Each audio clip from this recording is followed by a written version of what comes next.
दोस्तों, आज की कहानी एक अति उत्साही युवक की है। वो कैसे अपनी अति उत्साह की वजह से मुश्किल में पड़ गया। विजय राजस्थान के जयपुर में रहता था। ये बात तब की है जब विजय कॉलेज के दूसरे वर्ष में पढ़ाई करता था। कॉलेज की छुट्टियां थी, सो विजय ने सोचा चलो मामा के नए घर 10-12 दिन घूम कर आते हैं। हाल ही में विजय के मामा ने नया घर लिया था, सो उसने अपना सामान बांधा और चल दिया मामा के घर। विजय के मामा जयपुर में ही रहते थे। उसके मामा का एक लड़का था और उसका नाम अरुण, जो तकरीबन विजय की ही उम्र का था। दोनों में काफ़ी बनती भी थी। अरुण काफ़ी खुश हुआ विजय को देखकर। वैसे भी वो नई जगह पे अकेला बोर हो रहा था, तो उसे अब एक कंपनी भी मिल गई। दिन भर काफ़ी मस्ती की दोनों ने। अब रात हुई, क्योंकि गर्मियों का वक्त था, तो दोनों ने सोचा कि घर के बाहर ही खाट लगाकर सोया जाए। सो दोनों ने अपनी अपनी खाट पास में रखे लगा ली और फिर बातों में लग गए। विजय की नज़र सामने एक 3-4 मंजिला बिल्डिंग पर पड़ी, जो पूरी तरह से खाली और खंडर अवस्था में थी। विजय ने अरुण से पूछा, यार अरुण, ये सामने की बिल्डिंग में कोई रहता नहीं है क्या? अरुण ने थोड़ा असहज होकर बताया कि नहीं, ये बिल्डिंग काफ़ी वक्त से खाली है।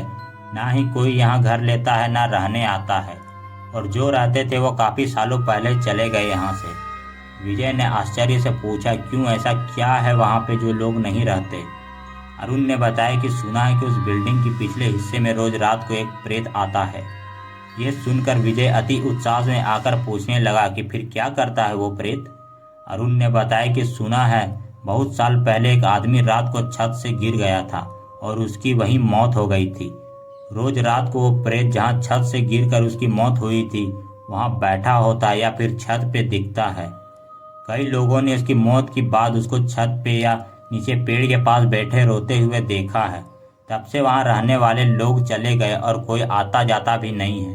बस इतना कहकर अरुण ने बोला, चलो अब सो जाओ वरना सुबह नहीं जग पाएंगे। अरुण की ये सब बातें सुनकर विजय पता नहीं मन में क्या सोचकर खुश होने लगा।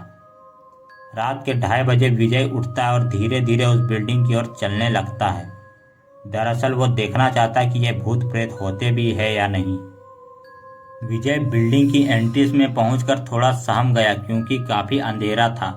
बिल्डिंग काफी सालों से खंडर अवस्था में थी। जगह जगह पेड़ पौधे निकल आए थे।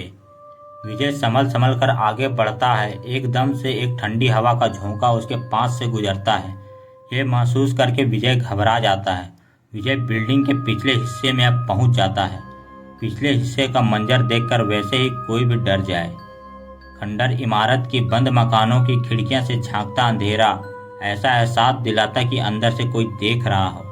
हवा से बंद होते खुलते दरवाजे की आवाज़ और पेड़ से गिरे सूखे पत्तों की आवाज़ विजय के शरीर में एक सिहरन सी पैदा कर रही थी। एक बड़े सूखे पेड़ के नीचे विजय को कुछ दिखता है। कुछ आभास होता है। डर के बावजूद विजय को करीब जाकर देखने का मन बनता है।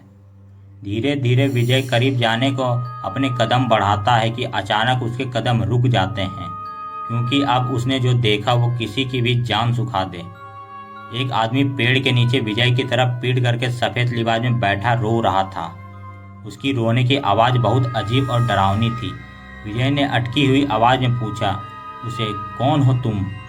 इतना बोलते ही वो आदमी धीरे धीरे घूमने लगा विजय की तरफ। विजय ने जैसे ही उसका चेहरा देखा उसके प्राण ही सूख गए। बड़े बड़े अस्त व्यस्त बाल, चेहरा सफ़ेद बिल्कुल, आंखों की जगह खाली गड्ढे और उनमें से निकलता हुआ खून, और टेढ़ी एक तरफ झुकी हुई गर्दन। ये सब देखकर विजय के हाथ पैर कांपने लगे। वे मुड़कर तेजी से पूरी जान लगाकर दौड़ा। गिरते पड़ते हुए अपने मामा के घर पहुंचा और बिना किसी को कुछ कहे चुपचाप अपने बिस्तर पे सो गया। और उसके मन में बस वही सब जो कुछ लम्हे पहले उसने देखा वो ही आंखों के सामने में घूम रहा था। उसने जिसे देखा वो वही प्रेत था जिसके बारे में अरुण ने बताया था। दूसरे दिन सुबह भी विजय एकदम से खामोश था। मामा मामी अरुण सब ने पूछा पर उसने कुछ भी नहीं बताया। विजय बहुत डर चुका था। दूसरे दिन रात को बाहर अरुण और विजय सो रहे थे। विजय ने देर रात जब करवट बदली तो देखा वही प्रेत उसके बिस्तर के सिरहाने के पास खड़ा था और विजय को ही देखे जा रहा था और डरावनी आवाज में रो रहा था। विजय तो हक्का बक्का रह गया। चिल्लाना चाहा पर मानो हलक में ही आवाज़ दब कर रह गई। उसने जोर से अरुण के खटिया को लात मारी, जिससे अरुण उड़ गया, पर अरुण को कुछ न दिखा। अब उसको विजय ने सब कुछ बता दिया, पर कसम भी दी कि ये सब बात घर में किसी को ना बताए। तीसरे दिन अरुण और विजय दोनों घर में सोए, पर जब देर रात विजय की आंखें खुली तो उसने देखा वही प्रेत उसके कमरे की खिड़की पे खड़ा उसको देख रहा था। विजय ने फिर अरुण को उठाया और खिड़की की तरफ इशारा किया। अरुण को कुछ नहीं दिख रहा था, पर वो प्रेत विजय की ओर देखकर रोए जा रहा था। विजय बहुत डर गया था। अब विजय सुबह होने का इंतजार कर रहा था कि कब सुबह हो और वो अपने घर चला जाए। सुबह होते ही विजय ने अपने मामा मामी को घर जाने की बात बताई।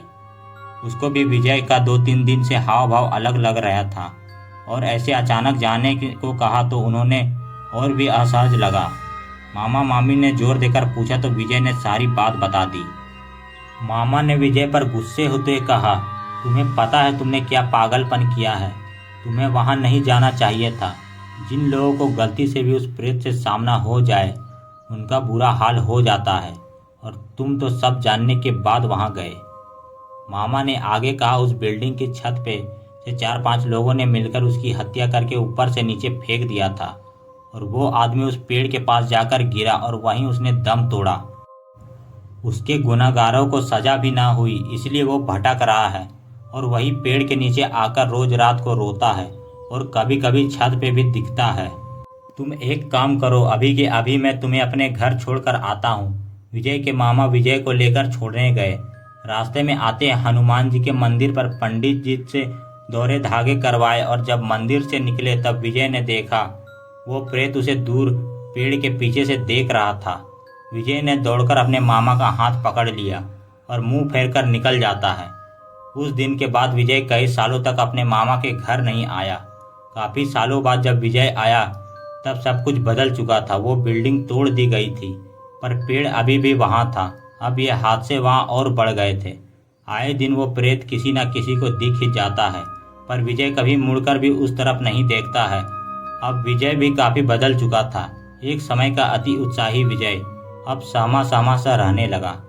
आज भी वो रात को कई बार उठकर अपने सिरहाने और खिड़की की ओर शक की निगाहों से देखता है कि कहीं वो प्रेत फिर से तो नहीं आ गया। और ये कहानी यहीं समाप्त हो जाती है। अगर आपको यह कहानी पसंद आई है तो आप वीडियो को लाइक और चैनल को सब्सक्राइब कर लीजिए। मिलता हूँ अगले वीडियो में, तब तक के लिए टाटा और बाय।